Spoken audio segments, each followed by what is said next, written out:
I've always had my own style. Yes, she definitely had style. But in fashion merchandising at Sanford Brown, I learned how to make it a career from industry professionals like Miss Cooper, who was really supportive. Textiles, design, marketing, we teach real fashion skills and the business of fashion. I wanted a career in fashion, and Sanford Brown helped make it possible. Get started on your future career in fashion at Sanford Brown College. Call 877-751-9111 now for your Career Builder Career Guide. That's 877-751-9111. Are you proud to be Hispanic? Hispanics in Florida now have the first Hispanic car license plate in the United States. Be a proud Hispanic.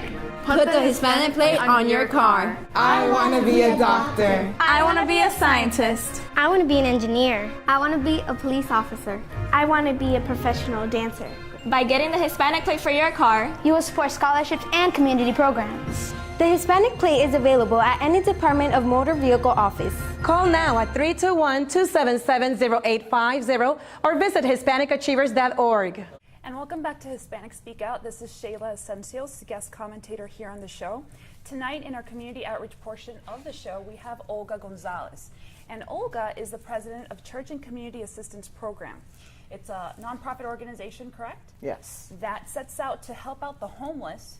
You guys have food pantries that go on, and also women who are single moms and need support. Can you tell us a little bit more about how you started this organization? Did you start it, or did you just take the leadership role just now? No, I started it about 20 years ago. I worked for General Motors, and I was an EAP rep, which is an Employees Assistance Program representative. When I retired from General Motors, I decided that the same work that I was doing in General Motors, I wanted to do it out in the community. And in General Motors, what I used to do was help the employees so that they could be productive in General Motors, which was helping them with whatever problem they had that caused them not to work. And when I came out of General Motors, I felt in my heart that this is what I wanted to do with the community. Wonderful, and it's been 20 years. It's been 20 years. That's very commendable of you. So tell me, what does your organization do exactly? I know that we talked about helping the poor and the homeless, yes. Correct? Well, we have a food pantry, and I used to be here in Orlando where I was giving out 1,500 boxes of food a month. And I worked with the Department of Health. I worked with the WIC program. We used to give first-time homebuyers class. We had a complete workshop. We had an attorney that would help with immigration problems, any other kind of problems. We had nurses that would take blood pressure, check the cholesterol, diabetes. We had classes for diabetes. Just all-around holistic health, right? Exactly. And that's wonderful, because sometimes people may have one problem, but that is linked to several others. Exactly. Correct? Okay, and what about women? Well, I used to work with Harbor House.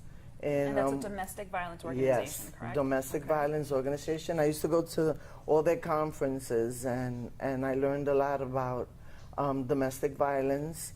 I did a little bit of everything. I called myself a one-stop shop, because there I would help them with whatever problem they would have, either wanting to go to school, any problems that I could help them in, I would help them. You would help them in. That's wonderful. So I have something very important. How do you sustain your organization, and how can the public help? Should they be able to?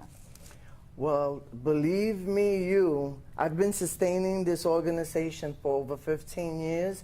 It's been difficulty, but I've had people that have donated. Both time and money? Yes. And in time, I mean their service? Yes. Well, one of my sponsors right now that has been very helpful since I moved to Osceola has been KUA. Okay. Kissimmee Utility Authority. They've been very, very generous with me. They've helped me. And this is where this organization is located at, right? In Kissimmee. In Kissimmee, exactly. Now, Kissimmee has a huge population of Hispanics. Exactly how many Hispanics do you service usually? Right now, the last Wednesday of the month, I'll get like 75 to 80 families come in. But when I work with Second Harvest Food Bank. Right. And when they give me these real big deliveries, I get about 400 people. Wow. In one day. Who should the public contact? Should they need your services? Should they want to donate money or maybe their time? Who do they contact? Do you have a phone number or a website? My website is www.ccassistanceprogram.com. And my phone number for the office is 407-350-4929. Okay, Olga. Well, thank you very much for what you do. Do you have anything else to add? I do. Right now, what I'm working on is a nursery. Okay. The church that I'm with has given me a building, and I would like to work on a nursery for the young mothers that cannot afford to pay the extra money that they need to pay when 4Cs gives them a subsidy. I would like to have sponsors to help me so these mothers could use that money in paying their bills, their light bill, their rent, because they don't make ends meet with whatever they make. Wonderful. Right. 4C does cover a huge subsidy, but sometimes that leftover bill that they need to pay is what people have trouble covering. Exactly. Thank you very much for your time and for your service in the community. If you feel that you need the services of her organization, please call her or, of course, reach out to her website. And remember that your service and money is also very much appreciated. We'll be back after commercial break.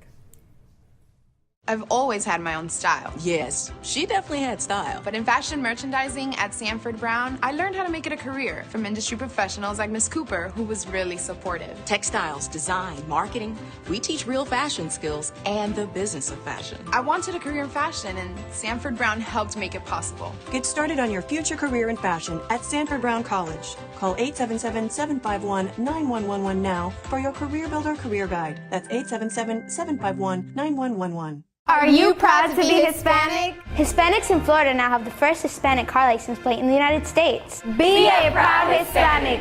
Put the Hispanic plate on your car. I want to be a doctor. I want to be a scientist. I want to be an engineer. I want to be a police officer. I want to be a professional dancer. By getting the Hispanic plate for your car, you will support scholarships and community programs. The Hispanic plate is available at any Department of Motor Vehicle office. Call now at 321-277-0850 or visit HispanicAchievers.org. Before I became a graphic designer, I thought I only needed to master the software. The computer can only do so much. But at Sanford Brown, Ms. McCarthy helped me develop my eye for design. She even shared her own professional experiences. The adventures of a real-life graphic designer. Prepare for your future career as a graphic designer at Sanford Brown College. Call 877-918-6444 now for your Career Builder Career Guide. That's 877-918-6444. Hi, I'm Maria Padilla, and my guests today are Attorney Wendy Rivera with the Minority Media and Telecom Council, and Margie Vieira, member of the Multicultural Education Alliance. And we're here today to talk about STEM education. STEM stands for science, technology, engineering, and math. And my two guests have very important information to give to the Latino community about why they should be paying attention to STEM education, which is a very hot topic right now across the country. So why don't we start off by asking, what does the Latino community need to know about STEM education?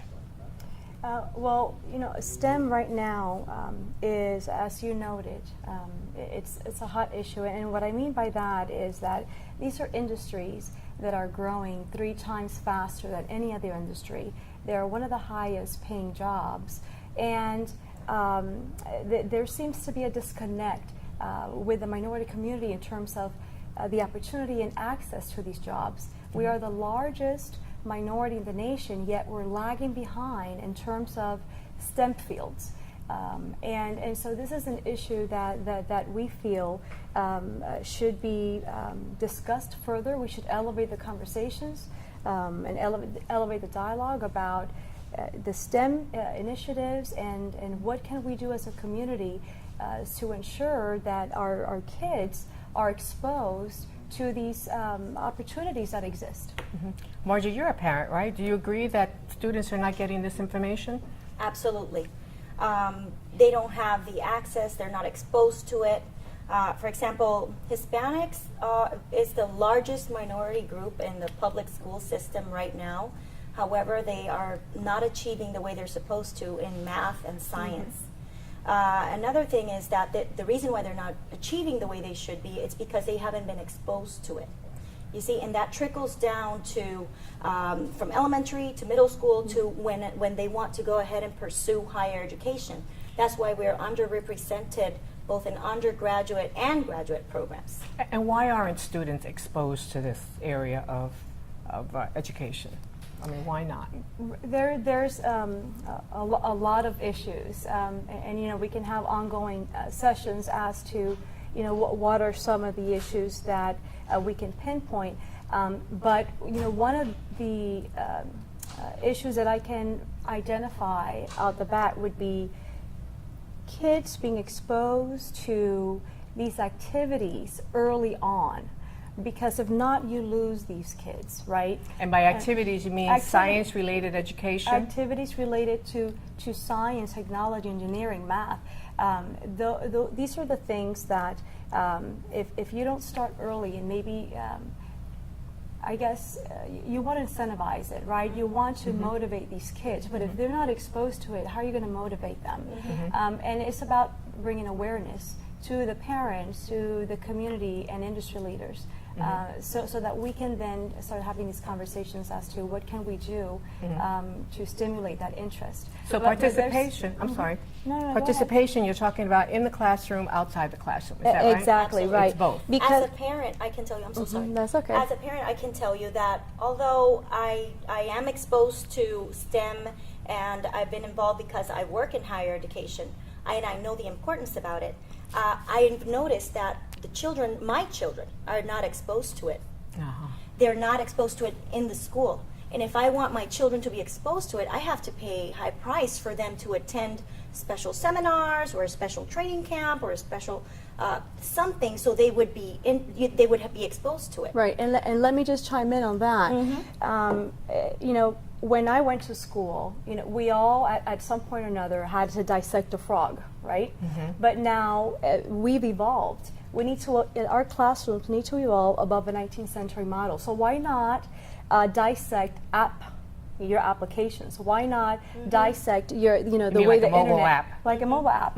You know, why not make that part of not just the curriculum, you know, but just unleash that creativity that these kids have, right? Because they're already adapting to this technology sometimes at home, and they're exposed to it with the phones, with the tablets. So we need to stimulate that more. I'm thinking also that maybe in Hispanic households they can't afford technology. Therefore, the children are lagging because of that as well. And if they don't get it in school, then how are we going to help our children? Right. And but that's what a good kind point. of technology are we talking about that you think parents cannot afford? Well, and maybe because Hispanics tend to be very hooked up with mobile phones. That's a good and point. with computers and so on and so forth. And let me just chime in on that before I forget to address that issue. Yes, you are right. You know, data shows that Hispanics over-index and adoption in terms of mobile technology. However,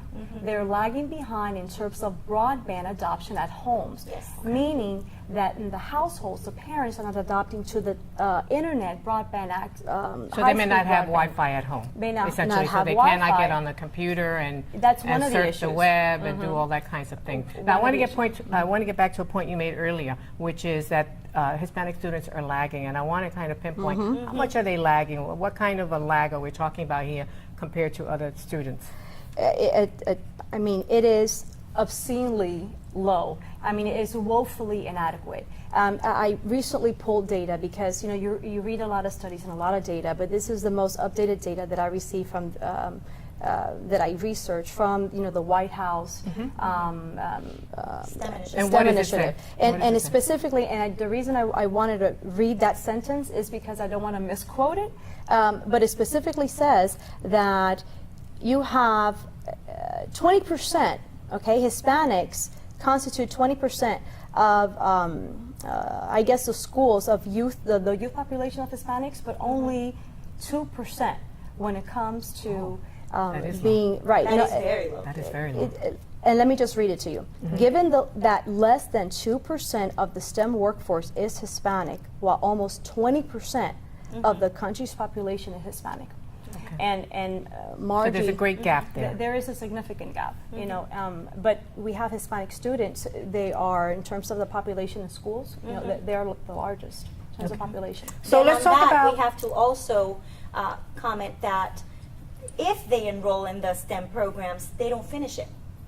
So we're also seeing on higher education a high dropout rates. Oh boy. So how can we get our students to be so involved from K to 12 that when they go to pursue higher education, they don't drop out, they actually finish? And that was going to be my next question. So how do we come up with solutions? What kind of solutions do you offer to parents then?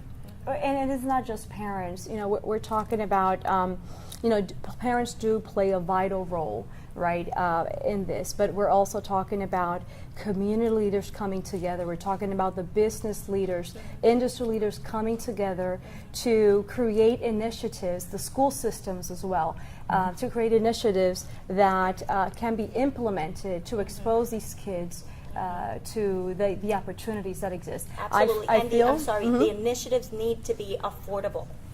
That's affordable something that that the students can have access to without being too costly. You know, the idea here is that you want to prepare these kids for the jobs of tomorrow. Right. Okay. And if they're not being exposed and they're not receiving the rigorous academic curriculum at school, right, then they're going to be lagging behind in terms of acquiring job the skills. opportunities and so forth. Okay, and on that note, that's STEM education, everything or some of the things that parents need to know, and we'll be right back.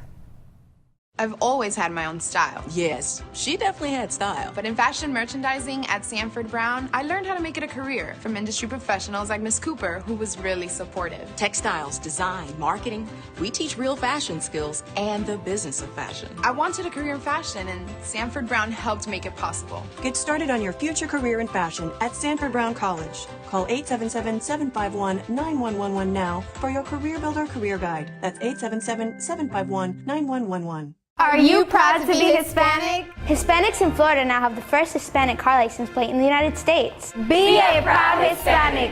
Put the Hispanic plate on your car. I want to be a doctor. I want to be a scientist. I want to be an engineer. I want to be a police officer. I want to be a professional dancer. By getting the Hispanic plate for your car, you will support scholarships and community programs. The Hispanic plate is available at any Department of Motor Vehicle office. Call now at 321-277-0850 or visit HispanicAchievers.org. I've always had my own style. Yes, she definitely had style. But in fashion merchandising at Sanford Brown, I learned how to make it a career from industry professionals like Miss Cooper, who was really supportive. Textiles, design, marketing, we teach real fashion skills and the business of fashion. I wanted a career in fashion, and Sanford Brown helped make it possible. Get started on your future career in fashion at Sanford Brown College. Call 877-751-9111 now for your Career Builder Career Guide. That's 877-751-9111. Welcome back. I'm Jose Miranda. This is Hispanic Speak Out. We're talking politics. I'm being joined with our analyst, Jason Henry, and along with his esteemed guest, Mr. Alvin Moore, councilman from Edenville. Welcome. Excellent. Thank you. Thank you for having me. I really appreciate it. Absolutely. Well, let's get right to it. You could have been a good dog catcher. You could have wanted to be a basketball player, but you chose politics. Why? Well, I'm a real estate broker. That's how I pay the bills. For the town of Eatonville, we actually don't make very much money. It only probably covers the travel expenses and a little bit of food. Right. But I began volunteering at least 12, 15 years ago in the community, and I really found out that I liked it and went from one step to the next, one board to the next, and eventually I decided to run, and I found out I was good at getting things done, and I enjoyed the work. You have some big shoes to fill, okay, and you've also have a lot of competition. What makes you stand out among the crowd? And this is the race for District 2, right, for County Commission. Well, I mean, whenever you go into any interview, the first thing they ask you is, what experience do you have? And right now I have 7 years of experience in a commissioner's role. And what the Orange County commissioners do is very similar to what I do as a councilman in the town of Eatonville. We vote on laws, ordinances, resolutions. I have a good background. I have a master's degree in finance, and I own my own business, Morehouse Realty. So I was formerly vice president of SunTrust Bank. So I understand the needs of the community as a councilman. I understand the needs of small businesses, and I understand the needs of corporations. So I present a balanced approach with experience that a lot of others don't, with a long list of achievements in community outreach. Now, on your website, you mentioned that you're interested in breaking barriers to bring new jobs to Orange County. Can you go into a little bit more detail on that, and how are you going to create new jobs as a county commissioner? Well, I mean, when we talk about jobs, we look at what's out there and how are we going to expand on that. And we want to fast track the infrastructure projects that are out there right now. Orange County is unique in so much as we have 7 $1 billion projects, capital projects that are on the books. If we fast track those, we'll get people working back on roads, working back on buildings, we'll get construction jobs, enterprise zone jobs. There's so much out there that can be done just on the capital projects. Now we talk about the roads, that's going to bring even more jobs to the community. And then I have a vision. I want to see ecotourism in District 2, which will bring a whole lot of new industry. And as I walk door to door and talk to people within the district, they tell me, I want restaurants, I want shops, I want places to go, places to eat. I want to revive, and that's in the Apopka area. And then in the Pine Hills area, they're looking for revitalization of some of the shopping centers that are there. And I've talked to the owners of the West Oaks Mall, and it needs to be something like what you have at south of the border. If you're ever driving down 95 and you see 5 miles, there's a restaurant, 4 miles, there's a restaurant, 3 miles, there's a restaurant. Well, West Oaks Mall is a jewel. It's been there forever, and it's very nice. But the advertisement and marketing it needs to be improved, and it just gets a rough reputation and is a really nice place. So I have a jobs. How are you handling the regentrification of the Pine Hills area, for example? Regentrification? Yes, we're basically knocking down a lot of areas there and building new housing there, not necessarily for the residents of Pine Hills. I think there's some housing that's affordable. I think there's some housing that is moderately priced that people in Pine Hills will move into. And I look at Robbinswood. That's a nice neighborhood. The houses are in the 200,000s. There are a couple hundred of them. When the foreclosure crisis came, there was a little bit of challenge in selling them. But now, I see a lot of good housing there. I see a lot of good development, and I'd like to see it at all different tiers, so that moderately priced, medium priced, and high priced, because within the community, whether it's African American or Hispanic, we have people that are doing very well. We have people that need challenges and need to be lifted. And my campaign, I always talk about lifting as we climb. So we have to help lift everyone else up that's not as fortunate as we are, and then continue to climb. Now, you mentioned that for District 2, that includes some of Apopka, some of Pine Hills. Can you talk about the dichotomy between those two? Because you have two really different communities. How are you going to reconcile representing both of their interests on the Board of County Commissioners? Well, I was fortunate as a child because my dad was in the Navy, and I was able to go to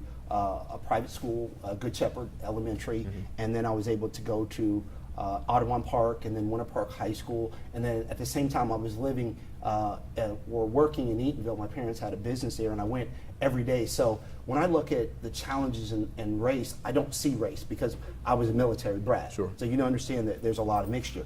And so the needs in South Apopka almost mirror the needs in Pine Hills. And then as we look at the needs in Ocoee, they're similar to the needs in North Apopka. So I look at all the areas, I talk door to door to people about what they believe is the needs in their community, and then they tell me what it is that they need, and then I work on that specifically because I consider myself a public servant. And so I'm going to work on whatever issues the community is talking about. For example, in crime, we talked about, redeveloping some of the big box stores. We talked about, improving the roads and also moving out the negative elements.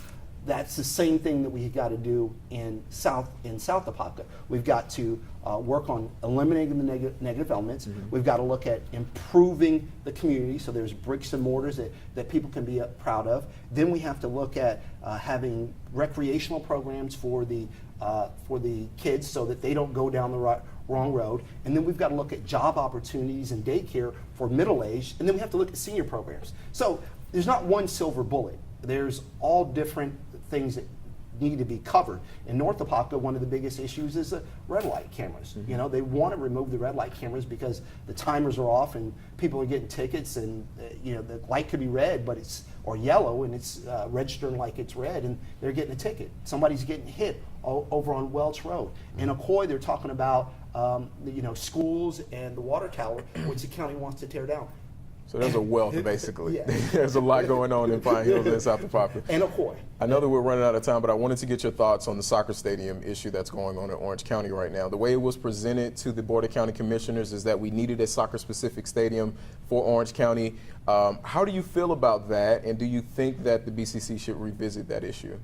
Well, you know, I know that we're an international tourist destination. People come here from all over the world and they bring money.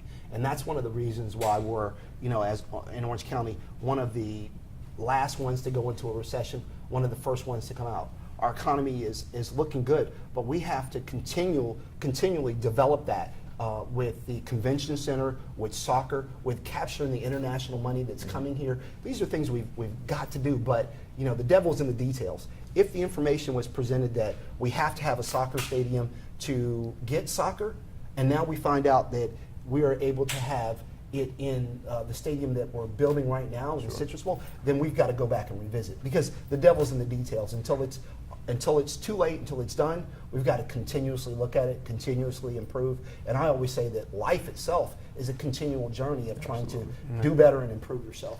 On that note, how do we reach you?